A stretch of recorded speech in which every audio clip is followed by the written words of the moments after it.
niyaphila. Yazi ngicabanga ekinto la engakaze ngixoxe ngayo.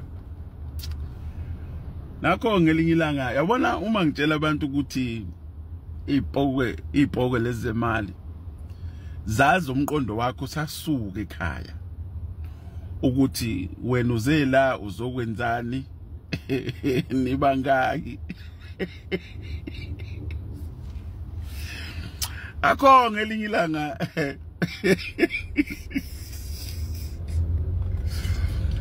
abaye abafosi yaxoxa nje bakaMayisela ubaba wabuyinyanga bese bethi bona hayi wemfoka Nyambose awusiniki ithuba ngoba ubaba kukhona okuningi asifundise kona ubaba besa esaleskhathi esanda kushona ngaleso sikhathi ubaba kukhona okuningi asifundise kona so besicela ukuthi ke sifethu ke sihambe nje siyobheka noma egujwa phansi imali yebhoko bese ngithi mina ikhona yazi ikhona esingayizama iseplazini lomlungu kodwa lomlungu uhlala kude nala ikhona khona le mali. Kodwa ngibatshela ukuthi wemadoda lapha nakudlalwa le mali ngeke size sibuye nayo le mali le. Bethi bona Nyambose masingabuya ngale mali sofike sikunuka imbuzi. Ngizwe le mbuzi ngithi hey madoda awunakho ukuthola imbuzi yamali.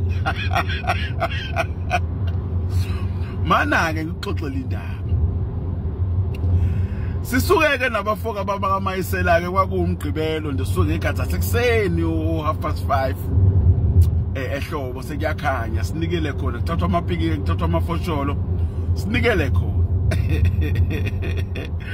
Hayi thema sifika kuleli plaza nje lavele lashintsha izulu kwangathi liba liyagqunqanyana bathi bona imfoka Nyambose ekhuleka ayikho into ezosehlakalela siqhubeke nendlela kithi mina madoda mase qala kwenze kanje so sengazi mina ukuthi shuthi khona ke manje into ezokwenza bethi bona ayikhuleka hayi siqhubeka futhi kungenzeki lutho sifike la kunemali khona befike bechele uMayisela cha kuthuleka bese siyahamba la.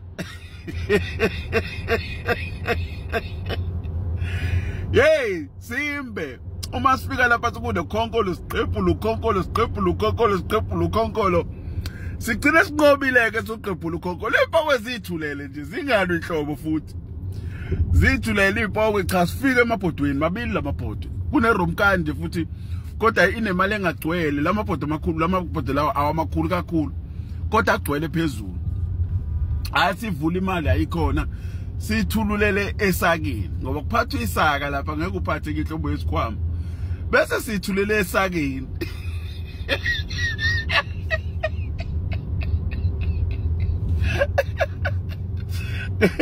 Uyabonga isikhathi siqeda nje ukuthulele esakeni si celebrate sithi nje hayi ke hawu sawina hawu cha uMayisela bayizinkunzi.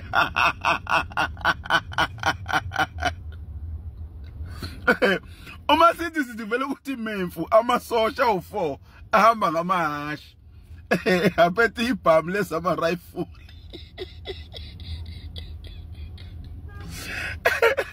Sizo nje ngebhuli nje yima lapho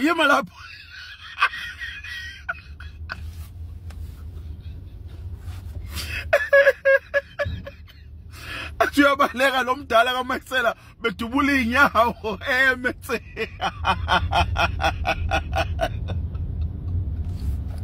Ehla amasosha angasinaki nokuthi nje khona into eyenzakalayo. Ehla amasosha thatha amasaka layo wabophe ewagibeze phezulu ehashini. Eshayichithe nemali.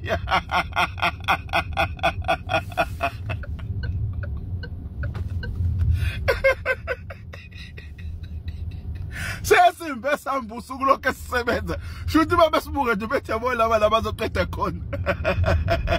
Sithatha imali yethu thina siyibuyisela la iqhamuka khona. Uyabona bathi mabesithela besithele ehlathini. Wathi uMayisela uthi ngibaqalaze bashonaphi. bathi beqala zabasabonwa wabuya kuthina wathi hey zipokwe lezi akekho nje nomuntu ukuthi imoto ingakuphi kwasala mafosholo kwasala yonke into luthi mali sithethe siqedile nje ukuyimba imali zaqhamuka ipokwe zathatha ngokwazo zasiyeka phansi